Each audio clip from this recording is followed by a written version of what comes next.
Hello बच्चों, आज हम पढ़ेंगे डाइजेस्टिव एंजाइम्स के बारे में। डाइजेस्टिव एंजाइम्स हमारी बॉडी में करती क्या हैं? फूड के लार्जर मॉलिक्यूल्स को स्मॉलर मॉलिक्यूल्स में ब्रेक डाउन करेंगी ताकि डाइजेशन का प्रोसेस इजीली हो सके, ताकि फूड हमारी बॉडी में इजीली एब्जॉर्ब हो सके। ठीक है, तो सबसे पहले हम पढ़ेंगे डाइजेशन ऑफ कार्बोहाइड्रेट्स के बारे में। कार्बोहाइड्रेट्स जो हम ह्यूमन फूड लेते हैं उसमें 2 टाइप्स के कार्बोहाइड्रेट्स पाए जाते हैं, पॉलीसैकेराइड्स और disaccharides. Polysaccharides large number of sugar molecules के बने होते हैं, जिसकी एग्जांपल है starch, cellulose, dextrins, glycogen. Disaccharides double sugars होती हैं, जैसे कि सुक्रोज और लैक्टोज। सुक्रोज का कॉमन नेम है केन शुगर और लैक्टोज का कॉमन नेम है मिल्क शुगर। अब ये आफ्टर डाइजेशन किस में कन्वर्ट हो जाएंगी? सिंपल शुगर में। सिंपल शुगर यानी कि मोनोसैकेराइड्स। और मोनोसैकेराइड्स की एग्जांपल है ग्लूकोज, फ्रक्टोज और ग्लैक्टोज। तो ये सबसे बेसिक शुगर्स होती हैं हमारी बॉडी में। ग्लूकोज, फ्रक्टोज और ग्लैक्टोज सिंपल शुगर्स यानी कि मोनोसैकेराइड्स। अब इनको पॉलीसैकेराइड्स को और डाइसैकेराइड्स को मोनोसैकेराइड्स में कन्वर्ट करने वाली एंजाइम्स कौन सी होती हैं? कार्बोहाइड्रेजेस। तो कार्बोहाइड्रेजेस जो है इंपॉर्टेंट एंजाइम्स हैं जो कि कार्बोहाइड्रेट्स का ब्रेक डाउन करती हैं इनटू सिंपल शुगर्स। अब ये बात आप याद रखना कि बकल कैविटी यानी कि ओरल कैविटी यानी कि हमारा माउथ, उसी में कार्बोहाइड्रेट्स की डाइजेशन शुरू हो जाती है। इम्पॉर्टेंट पॉइंट है, कार्बोहाइड्रेट्स की डाइजेशन माउथ में ही शुरू हो जाती है। कार्बोहाइड्रेट्स कौन से? पॉलीसैकेराइड्स। अब सबसे पहले तो पॉलीसैकेराइड्स का ही कन्वर्जन होगा या ब्रेक डाउन होगा डबल शुगर्स में, और डबल शुगर्स फिर फाइनली कन्वर्ट होंगी इनटू सिंपल शुगर, जो बेसिक शुगर जो कि हमारी बॉडी में इजीली एब्जॉर्ब हो पाएंगी। पॉलीसैकेराइड्स हमारी बॉडी में एब्जॉर्ब नहीं हो पाएंगे, इसलिए उनका ब्रेक डाउन होना ज़रूरी है। अब बकल कैविटी में स्टार्च, ग्लाइकोजन और डेक्सट्रिन्स जो कि पॉलीसैकेराइड्स हैं, उनकी कन्वर्जन हो जाएगी इनटू डबल शुगर्स, माल्टोज, आइसोमाल्टोज और लिमिट डेक्सट्रिन्स। ये कन्वर्जन करने वाली एंजाइम है, इंपॉर्टेंट एंजाइम है सलाइवरी एमाइलेज या टाइलिन। ठीक है, नेक्स्ट आएगा स्टमक। अब स्टमक में सलाइवरी एमाइलेज का या टाइलिन का फंक्शन डिस्ट्रॉय हो जाता है बाय HCl। तो यहाँ पे कार्बोहाइड्रेट्स का कोई फंक्शन नहीं हो पाता है इन गैस्ट्रिक जूस। ठीक है, तो ये बात याद रखनी है कि स्टमक में कार्बोहाइड्रेट का ब्रेकडाउन नहीं होगा। उसके बाद आ जाइए इंटेस्टाइन में। इंटेस्टाइन में फूड में 2 जूसेस होंगे। फूड विल मीट 2 जूसेस जिसकी हेल्प से हमारे कार्बोहाइड्रेट्स का ब्रेकडाउन होगा। अब ये पैनक्रियाटिक जूस है जिसमें होगी पैनक्रियाटिक अमाइलेज। पैनक्रियाटिक अमाइलेज क्या करेगी? अगेन पॉलीसैकेराइड्स का कन्वर्जन करेगी इनटू डबल शुगर्स, माल्टोज, आइसोमाल्टोज और लिमिट डेक्सट्रिन्स। तो अमाइलेज एक कार्बोहाइड्रेट है। अमाइलेज का फंक्शन क्या होता है? कार्बोहाइड्रेट का ब्रेकडाउन। तो इंटेस्टाइन में पैनक्रियाटिक जूस में एक पैनक्रियाटिक अमाइलेज मिलेगी, इंटेस्टाइनल जूस में 6 कार्बोहाइड्रेट्स हैं। इंटेस्टाइनल जूस का बहुत इंपॉर्टेंट फंक्शन है कार्बोहाइड्रेट्स की ब्रेकडाउन के लिए। आप यहाँ पे ध्यान दीजिए, इंटेस्टाइनल जूस में 6 कार्बोहाइड्रेट्स के नाम आप याद कर लेना। इंटेस्टाइनल अमाइलेज आ गया, माल्टेज आ गया, आइसोमाल्टेज आ गया, लिमिट डेक्सट्रिनेज आ गया, सुक्रेज आ गया, जिसका दूसरा नाम इन्वर्टेज भी है, और लैक्टेज। सबसे पहले पढ़ेंगे अमाइलेज के बारे में। इंटेस्टाइनल अमाइलेज सेम पॉलीसैकेराइड्स का कन्वर्जन कर रही है इनटू डबल शुगर्स। अब जो हमारे पास डबल शुगर्स आ गई हैं, ये डबल शुगर्स हैं। पॉलीसैकेराइड्स का यहाँ तक कन्वर्जन खत्म हो गया। अब ये डबल शुगर्स पे एक्ट करेंगी एंजाइम्स, जैसे कि माल्टेज है। माल्टेज का सबस्ट्रेट है माल्टोज, मतलब माल्टोज जो डबल शुगर है उस पे एक्ट करने वाली एंजाइम है माल्टेज, और वो उसे कन्वर्ट करेगी इनटू सिंपल शुगर ग्लूकोज। तो जो सबस्ट्रेट का नाम है ना, उसका नाम पे ही एंजाइम का नाम जनरली रखा जाता है। तो आप ये एक इजी टिप है लर्न करने के लिए। Next is आइसोमाल्टोज। आइसोमाल्टोज पे एक्ट करेगी आइसोमाल्टेज एंजाइम जो कि उसे कन्वर्ट करेगी into glucose. Next is limit dextrins. Limit dextrins पे एंजाइम जो एक्ट करती है उसका नाम है लिमिट डेक्सट्रिनेज, उसे कन्वर्ट करेगी इनटू सिंपल शुगर ग्लूकोज। आप देखिए फाइनल प्रोडक्ट हमें सिंपल शुगर मिलते जा रहे हैं और सिंपल शुगर्स ही हैं जिनका एब्जॉर्प्शन इजीली हो पाएगा हमारी बॉडी में. Next sucrose. Sucrose again double sugar है जिस पे एक्ट करेगी एंजाइम सुक्रेज और वो से कन्वर्ट करेगी इनटू ग्लूकोज एंड फ्रक्टोज. अब ये इंपॉर्टेंट पॉइंट है बेटा, ये आपको याद रखना पड़ेगा कि सुक्रोज का जब कन्वर्जन होता है सिंपल शुगर्स में तो दो यहाँ पे सिंपल शुगर्स निकल रही हैं, एक है ग्लूकोज और दूसरी है फ्रक्टोज. ठीक है. सिमिलरली लैक्टोज भी डबल शुगर है. यहाँ पे जब लैक्टेज इस पे एक्ट करिए तो ग्लूकोज और ग्लैक्टोज दो सिंपल शुगर्स निकल रही हैं. जबकि माल्टोज, आइसोमाल्टोज और लिमिट डेक्सट्रिन्स का जब ब्रेक डाउन होगा तो सिंपल शुगर जो उससे निकलेंगी वो कौन सी होंगी, ग्लूकोज ही होगा. ठीक है. सुक्रोज में ग्लूकोज और फ्रक्टोज और लैक्टोज में ग्लूकोज और ग्लैक्टोज.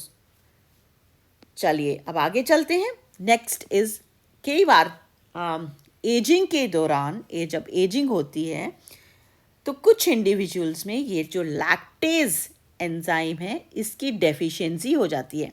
अब इस डेफिशिएंसी के कारण क्या होता है, उन इंडिविजुअल्स में को वो लैक्टोज इंटॉलरेंस हो जाती है. इससे क्या होगा, वो लैक्टोज का कन्वर्जन नहीं कर पाएंगे, लैक्टोज का ब्रेकडाउन नहीं कर पाएंगे. तो ऐसे इंडिविजुअल्स जो हैं वो मिल्क को डाइजेस्ट नहीं कर सकते, तो उनके लिए सब्स्टिट्यूट लेने के लिए कहा जाता है, जैसे कि कर्ड, योगर्ट. ठीक है. वो ऐसे लोग जिनको लैक्टोज इंटॉलरेंस हो जाती है, वो मिल्क डाइजेस्ट नहीं कर पाते due to the deficiency of this enzyme lactase. Next is symbiotic digestion. ये भी बहुत इंपॉर्टेंट है बेटा. अब सिम्बायोटिक डाइजेशन क्या है, कुछ जो हर्बीवोर्स होते हैं, ठीक है, उनके डाइजेस्टिव सिस्टम में यानी कि गट में, गट के कौन से पार्ट में, र्यूमेन और रेटिकुलम, ये भी आपको लर्न करना है. र्यूमेन और रेटिकुलम में सर्टेन माइक्रो ऑर्गेनिजम्स पाए जाते हैं. कौन से माइक्रो ऑर्गेनिजम्स, बैक्टीरिया पाया जाता है. ओके. बैक्टीरिया पाया जाता है और सर्टेन सिलिएट्स पाए जाते हैं. बैक्टीरिया और सिलिएट्स पाए जाते हैं. अब ये क्या करते हैं, कुछ एंजाइम्स रिलीज करते हैं और वो जो एंजाइम्स हैं सेल्यूलोज का ब्रेक डाउन करती हैं. क्योंकि हर्बीवोर्स क्या खाते हैं, ग्रास खाते हैं, तो ग्रास में मेन जो कार्बोहाइड्रेट होता है वो सेल्यूलोज होता है. अब सेल्यूलोज का ब्रेक डाउन करने के लिए हर्बीवोर्स के र्यूमेन और रेटिकुलम में, गट में सर्टेन बैक्टीरिया होते हैं या सिलिएट्स होते हैं जो कि हेल्प करते हैं सेल्यूलोज की ब्रेक डाउन में बाय रिलीजिंग सर्टेन एंजाइम्स. ठीक है. Okay. Now next is rabbit और गिनी पिग्स. रैबिट और गिनी पिग्स, अब इनमें क्या होता है बेटा, रैबिट और गिनी पिग्स के भी गट में यानी कि सीकम में सर्टेन बैक्टीरिया इज़ देयर और ये क्या करता है, सेल्यूलोज का ब्रेक डाउन करता है इनटू सिंप्लीफाइड सेल्यूलोज. और ये सिंप्लीफाइड सेल्यूलोज क्या होता है, पार्शली डाइजेस्टेड सेल्यूलोज होता है, मतलब पूरी तरह से डाइजेस्ट नहीं होता है फर्स्ट स्टेप में. अब ये जो रैबिट और गिनी पिग्स हैं ये क्या करते हैं, ये जो पार्शली डाइजेस्टेड सेल्यूलोज होता है इसको रात में पास आउट करेंगे एट नाइट और मॉर्निंग में उसको they will again eat it up. तो it will be passed out at night and eaten up in the morning. ठीक है. रात को पास आउट करते हैं उसको और फिर मॉर्निंग में अगेन दे ईट इट, उसको खा लेते हैं, अपने फीसिस को खा लेते हैं. और फिर जब सेकेंड टाइम वो उनके डाइजेस्टिव सिस्टम से गुजरता है तो वो फुली डाइजेस्ट हो जाता है. ठीक है. तो यहाँ पे जा कर के इन 2 स्टेप्स में पूरा प्रोसेस रैबिट और गिनी पिग में फिनिश हो रहा है डाइजेशन ऑफ सेल्यूलोज का. तो 2 टाइम्स किसकी गट से पास होता है सेल्यूलोज यानी कि फूड मटेरियल, वो है रैबिट और गिनी पिग्स. और इस प्रोसेस को कॉप्रोफेजाई कहते हैं या refraction. This is very important phenomenon. what is this phenomenon, passing the food twice from the gut. Okay. फिर टर्माइट्स की भी इंटेस्टाइन में certain micro organisms are there जो कि सिम्बायोटिक रिलेशनशिप में होते हैं टर्माइट्स के साथ। वो क्या करते हैं, वो भी कुछ एंजाइम्स सिक्रीट करते हैं और सेल्यूलोज का ब्रेक डाउन करते हैं into sugar. Okay, then comes digestion of proteins. अब we are done with carbohydrates, अब आती हैं प्रोटीन्स की डाइजेशन। अब प्रोटीन्स पे एक्ट करने वाली एंजाइम्स होती हैं प्रोटीएजेस या पेप्टाइडेजेस। ओके, प्रोटीएजेस या पेप्टाइडेजेस, और इसका ब्रेक डाउन करके क्या बनेगा, इसकी सिंपलेस्ट फॉर्म क्या आएगी, अमाइनो एसिड्स। प्रोटीन्स के ब्रेकडाउन के को जो सिंपलेस्ट फॉर्म आएगा किसकी बनी होती हैं ये, अमाइनो एसिड्स की। तो फाइनली ब्रेकडाउन के बाद अमाइनो एसिड्स ही रिलीज होंगे। अब यहाँ पे ध्यान दें, बक्कल कैविटी में कोई प्रोटीएजेस नहीं होते, यानी कि प्रोटीन्स की डाइजेशन बक्कल कैविटी से शुरू नहीं होगी। फिर स्टमक। अब स्टमक में ये ध्यान दें, pH 2 होता है, हाईली एसिडिक होता है स्टमक का pH। क्यों होता है, क्योंकि स्टमक में HCl रिलीज होता है। और HCl के फंक्शंस क्या हैं बेटा, पहली बात कि फूड को डिसइंफेक्ट करेगा बाय किलिंग बैक्टीरिया, फूड को सॉफ्टन कर देता है, और स्लाइवरी एमाइलेज का फंक्शन स्टॉप कर देता है HCl। ठीक है, और एक और बहुत इंपॉर्टेंट फंक्शन है HCl का, पेप्सिनोजन, जो इनएक्टिव फॉर्म है उसको कन्वर्ट करेगा पेप्सिन में। पेप्सिन जो है एक्टिव फॉर्म है जो प्रोटीन का ब्रेकडाउन करेगी, और HCl प्रोरेनिन को रेनिन में कन्वर्ट करता है। प्रोरेनिन और पेप्सिनोजन इनएक्टिव फॉर्म्स हैं और पेप्सिन और रेनिन एक्टिव फॉर्म्स हैं। ठीक है, प्रोटीन का ब्रेकडाउन करने के लिए। तो HCl भी एक इम्पॉर्टेंट प्रीकर्सर है प्रोटीन्स का ब्रेकडाउन के लिए, क्योंकि ये एक्टिवेट कर रहा है पेप्सिन और रेनिन को, और इस प्रोसेस को कहते हैं ऑटो कैटालिटिक रिएक्शन। उसके बाद और क्या फंक्शन है HCl का, एक तो ये एप्रोप्रिएट pH देगा फॉर प्रोटीन डाइजेशन। तो प्रोटीन डाइजेशन के लिए क्या pH 2 प्रोवाइड करता है HCl, क्योंकि वो एक्टिवेट होती हैं enzymes in acidic medium. Proteins पे एक्ट करेगी पेप्सिन और कन्वर्ट करेगी पेप्टोन्स या पेप्टाइड्स में। केसिन एक मिल्क प्रोटीन है, उस पे एक्ट करती है रेनिन एंजाइम और उसको कन्वर्ट करती है इनटू पैराकेसिन और वे प्रोटीन। अब ये वे प्रोटीन या पैराकेसिन जो है, ये कैल्शियम के प्रेजेंस में प्रेसिपिटेट करके बना देती है कैल्शियम पैराकेसिनेट, जिसको सॉलिड कर्ड भी कहते हैं क्योंकि ये इनसॉल्युबल होता है। अब फाइनली इस कैल्शियम पैराकेसिनेट जो बन गया, उस पे एक्ट करेगी पेप्सिन और कन्वर्ट कर देगी इनटू पेप्टोन्स। ठीक है, अब ये एक इम्पॉर्टेंट टर्म आ गई, काइम। काइम कहाँ बनता है, स्टमक में बनता है। क्या है ये काइम, गैस्ट्रिक जूस, जो कि स्टमक में एंजाइम्स और HCl की प्रेजेंस में जो बन गया है gastric juice, plus the semi digested food in stomach. ठीक है, ये गैस्ट्रिक जूस और अभी जो सेमी डाइजेस्टेड फूड है स्टमक के अंदर, वो क्या बनाता है, काइम बनाता है। ठीक है, next important term is heartburn. Heartburn क्या होता है, कई बार ये जो एसिडिक काइम बना है यहाँ पे, ये वापस इसकी री एंट्री हो जाती है इनटू ईसोफेगस, बैक मूवमेंट हो जाती है इसकी इनटू ईसोफेगस। फिर क्या कर देगा वो बर्न कर देगा जो अनप्रोटेक्टेड सेल्स हैं ईसोफेगस के, जिसको कहते हैं हार्ट बर्न। ठीक है, ओके। फिर आ गया इंटेस्टाइन। अब इंटेस्टाइन में प्रोटीन की डाइजेशन के लिए 3 एल्केलाइन सिक्रीशंस हैं, नॉट एसिडिक। ध्यान दें, 3 एल्केलाइन सिक्रीशंस आ गया। कौन सी हैं वो एल्केलाइन सिक्रीशंस, पहला तो बाइल, ठीक है, फिर है पैनक्रियाटिक जूस, फिर the third one is intestinal juice. अब यहाँ पे ध्यान दें, बाइल का तो कोई फंक्शन नहीं है, प्रोटीन की डाइजेशन में कोई फंक्शन नहीं है, कोई एंजाइम ऐसी नहीं होती बाइल में प्रेजेंट जो कि प्रोटीन का ब्रेक डाउन करे। दूसरा है पैनक्रियाटिक जूस। अब ये पीएच प्रोवाइड करता है 8.8 for protein breakdown inside the intestine.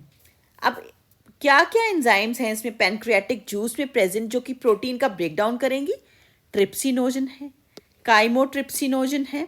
ठीक है, अब ट्रिप्सिनोजन जो है बेटा इनएक्टिव फॉर्म है ये। अब इसको एक्टिव फॉर्म ट्रिप्सिन में कन्वर्ट होना, उसको करने के लिए कौन सी एंजाइम है? एंटेरोकाइनेज या एंटेरोपेप्टाइडेज। अब जब ट्रिप्सिन बन गई, एक्टिव फॉर्म बन गई, अब ये क्या करेगी? प्रोटीन का ब्रेकडाउन करेगी इनटू पेप्टाइड्स। ठीक है। नेक्स्ट इज काइमोट्रिप्सिनोजन, ये भी इनएक्टिव फॉर्म है। इसको एक्टिवेट करेगी ट्रिप्सिन। ठीक है। और ट्रिप्सिन को एक्टिवेट करने वाली कौन सी एंजाइम थी? एंटेरोकाइनेज या एंटेरोपेप्टाइडेज। अब ये ट्रिप्सिन बन गई है जो कि प्रोटीन का ब्रेकडाउन करेगी, और काइमो, इसका एक और फंक्शन ये आ गया कि काइमोट्रिप्सिनोजन को कन्वर्ट करेगी इनटू काइमोट्रिप्सिन। काइमोट्रिप्सिन जो है एक्टिव फॉर्म है। अब काइमोट्रिप्सिन क्या करेगी? मिल्क प्रोटीन केसिन को कन्वर्ट करेगी इनटू पैराकेसिन, एंड वे प्रोटीन जो कि कैल्शियम की प्रेजेंस में प्रेसिपिटेट होकर कैल्शियम पैराकेसिनेट बनाता है, जिसको कर्ड बोलते हैं। अब काइमोट्रिप्सिनोजन के अलावा प्रो कार्बोक्सी पेप्टाइडेजेस भी हैं पैनक्रियाटिक जूस में प्रेजेंट, जिस पे अगेन एक्ट करेगी ट्रिप्सिन, और ट्रिप्सिन उसको कन्वर्ट करेगी into active form carboxy peptidases. अब कार्बोक्सी पेप्टाइडेजेस क्या करते हैं? ये जो पेप्टाइड्स बने हैं ऊपर, ठीक है, पेप्टाइड्स बने ना अभी, पेप्टाइड्स का कन्वर्जन करेगी into simplest forms, amino acids और डाइपेप्टाइड्स। तो प्रोटीन का डाइजेशन तब तक कंप्लीट नहीं होगा जब तक आपको अमाइनो एसिड्स नहीं मिलने शुरू होंगे। ठीक है, क्योंकि सिंपलेस्ट फॉर्म यही होगी अमाइनो एसिड। अमाइनो एसिड ही इजीली एब्जॉर्ब हो पाएंगे हमारी बॉडी के अंदर। तो पेप्टाइड्स में बनते हैं, उसके बाद फाइनली अमाइनो एसिड्स। अब आ गया इंटेस्टाइनल जूस। इंटेस्टाइनल जूस में ट्रिप्सिनोजन जो है, पैनक्रियाटिक ट्रिप्सिनोजन है, उसको एक्टिवेट करने वाला जो एंजाइम है एंटेरोपेप्टाइडेज या एंटेरोकाइनेज, ये इंटेस्टाइनल जूस में ही प्रेजेंट होता है। यही एंटेरोपेप्टाइडेज और एंटेरोकाइनेज इंटेस्टाइनल जूस का ये एंजाइम जो है वो पैनक्रियाटिक ट्रिप्सिनोजन को एक्टिवेट करती है इनटू ट्रिप्सिन।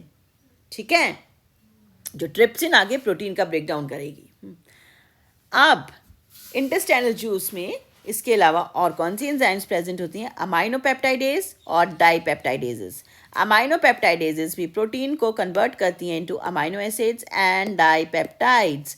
डाइपेप्टाइडेजेस, अब ये जो डाइपेप्टाइड्स बन गए, इन पे एक्ट करेगी डाइपेप्टाइडेजेस और कन्वर्ट करेगी इनटू अमाइनो एसिड्स।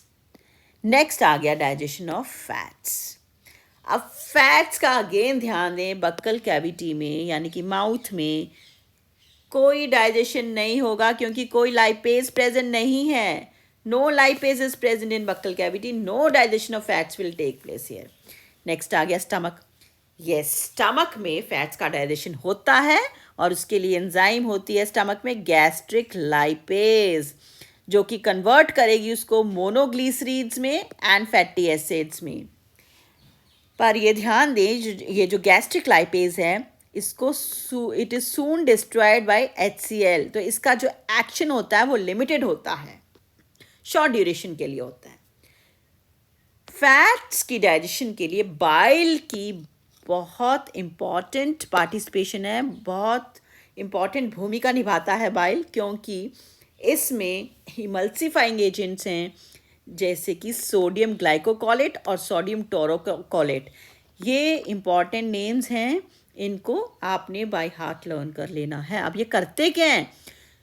जो लार्ज फैट ग्लोब्यूल्स हैं उनको सोडियम ग्लाइकोकोलेट या सोडियम टोरोकोलेट कन्वर्ट करते हैं टू स्मॉल फैट ग्लोब्यूल्स, या ब्रेक डाउन करते हैं इनका। इससे क्या होगा? स्मॉल छोटे छोटे फैट के ग्लोब्यूल्स जब बन जाएंगे तो वो लार्जर सरफेस एरिया प्रोवाइड करेंगे ताकि लाइपेज जो है उस पर आराम से एक्ट कर सके और उसका फर्दर ब्रेक डाउन कर सके। ठीक है, तो स्मॉल जो फैट ग्लोब्यूल्स हैं वो लार्जर सरफेस एरिया प्रोवाइड करेंगे, किसके लिए? लाइपेजेस के लिए। लाइपेजेस ताकि उसमें इजीली एक्ट कर पाएँ, और इसी प्रोसेस को कहेंगे emulsification, break down of larger fat globules into smaller fat globules by sodium glycocholate and sodium taurocholate. Next आ गया पैनक्रियाटिक जूस। अब पैनक्रियाटिक जूस में पैनक्रियाटिक लाइपेज है, पैनक्रियाटिक लाइपेज अगेन फैट्स का ब्रेक डाउन करेगा into fatty acid, glycerol and monoglycerides. ठीक है, ये इसकी सिंपल फॉर्म्स हैं फैट्स की ब्रेकडाउन के बाद जो मिलती हैं। इंटेस्टाइनल जूस में इंटेस्टाइनल लाइपेज होगा। ठीक है, अमाइलेज था कार्बोहाइड्रेट के लिए, ट्रिप्सिन, काइमोट्रिप्सिन ये सब थे प्रोटीन के लिए, और लाइपेज आ रहा है आपका फैट के ब्रेकडाउन के लिए।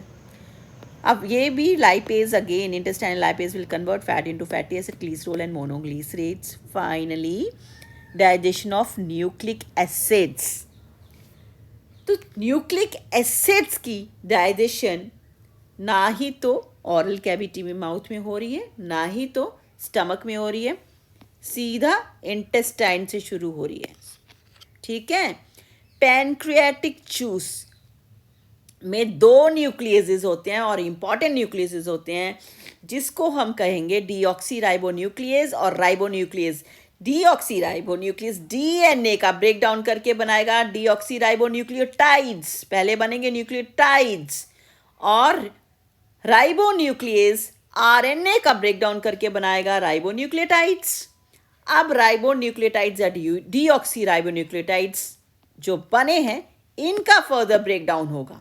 अब ये कहाँ पे होगा? इंटेस्टाइनल जूस की मदद से होगा, क्योंकि इंटेस्टाइनल जूस में ऐसे एंजाइम्स प्रेजेंट होते हैं जो कि डीऑक्सीराइबोन्यूक्लियोटाइड्स और राइबोन्यूक्लियोटाइड्स पे एक्ट कर सकें, इनका ब्रेक डाउन कर सकें। वो कौन सी एंजाइम्स हैं? न्यूक्लियोटाइडेज और न्यूक्लियोसाइड फॉस्फोरिलेज। अब देखिए न्यूक्लियोटाइडेज क्या करेगी? ये जो न्यूक्लियोटाइड्स बने हैं ना, न्यूक्लियोटाइड्स, इनका ब्रेक डाउन करके न्यूक्लियोसाइड्स बनाएगी, डीऑक्सीराइबोन्यूक्लियोसाइड्स और राइबोन्यूक्लियोसाइड। ठीक है, उसके बाद न्यूक्लियोसाइड फॉस्फोरिलेज क्या करेगी? ये जो डीऑक्सीराइबोन्यूक्लियोसाइड और राइबोन्यूक्लियोसाइड बने हैं उन पे एक्ट करेगी और इनका कन्वर्जन करेगी into nitrogenous base and pentose phosphate. Nitrogenous base यानी कि प्यूरिन्स और पिरिमिडिन्स, और पेंटोज फॉस्फेट या तो वो डीऑक्सीराइबोस फॉस्फेट, या अगर डीएनए तो डीऑक्सीराइबोफॉस्फेट, और अगर आरएनए तो राइबोस फॉस्फेट। ठीक है, अब एक और इम्पॉर्टेंट टर्म आई इसमें, काइल। काइल क्या होता है? जो इंटेस्टाइन में फूड का मिक्सचर बनता है डाइजेस्टिव जूसेस में, जो कि एक एल्कलाइन इमल्शन होगी, क्योंकि इंटेस्टाइन में पीएच एल्कलाइन होता है, तो इसको कहेंगे काइल। स्टमक में जो बना था वो काइम था, यहाँ पे जो बना है इंटेस्टाइन में जो बना है वो काइल है। अब लास्ट पार्ट है hormonal control of digestive secretion. अब यहाँ पे ध्यान दें कि हार्मोन्स का क्या फंक्शन है डाइजेस्टिव सिक्रीशन में। स्टमक में गैस्ट्रिन हार्मोन पाया जाता है, जो कि क्या करता है? गैस्ट्रिक ग्लैंड्स को स्टिमुलेट करेगा और वो गैस्ट्रिक जूस रिलीज करेंगे डाइजेशन के लिए। फिर डिओडिनम में 5 हार्मोन्स होंगे। कौन से हैं वो हार्मोन्स? जानते हैं अभी हम। पहला है एंटेरोगैस्ट्रोन। एंटेरोगैस्ट्रोन जो गैस्ट्रिक जूस बना था स्टमक में, उसको, उसकी सिक्रीशन को इनहिबिट करता है, स्टॉप कर देता है। सीसीके कॉलिसिस्टोकाइनिन इंपॉर्टेंट है। ये क्या करेगा? ये बाइल के रिलीज को स्टिमुलेट करता है, पैनक्रियाटिक जूस की एंजाइम्स के रिलीज को स्टिमुलेट करता है। तो कॉलिसिस्टोकाइनिन का जो फंक्शन है इम्पॉर्टेंट है, क्योंकि ये बाइल के रिलीज को भी एक्टिवेट कर रहा है, स्टिमुलेट कर रहा है, और पैनक्रियाटिक जूस के रिलीज को भी एक्टिवेट कर रहा है। Next is secretin. अब ये ध्यान दें, ये सारे हार्मोन्स डिओडिनम रिलीज कर रहा है। सिक्रीटिन का क्या फंक्शन है? सोडियम कार्बोनेट को रिलीज करता है in pancreatic juice. Next is duocrinin. Duocrinin क्या करता है? जो ब्रूनर्स ग्लैंड्स होते हैं उनको एक्टिवेट करता है म्यूकस को रिलीज करने में। ठीक है, कहाँ पे रिलीज करेगा? इंटेस्टाइनल जूस के अंदर रिलीज करेगा duocrinin hormone. Next is enterocrinin. Enterocrinin क्या करता है? Crypts of Lieberkühn. Crypts of Lieberkühn को एक्टिवेट करेगा ताकि वो एंजाइम्स रिलीज कर सकें इनटू द इंटेस्टाइनल जूस। ठीक है, तो आपको आई होप समझ आ गया होगा। Do like, share and subscribe to my channel, और आपको कोई डाउट होगा तो कमेंट सेक्शन में ज़रूर पूछिएगा।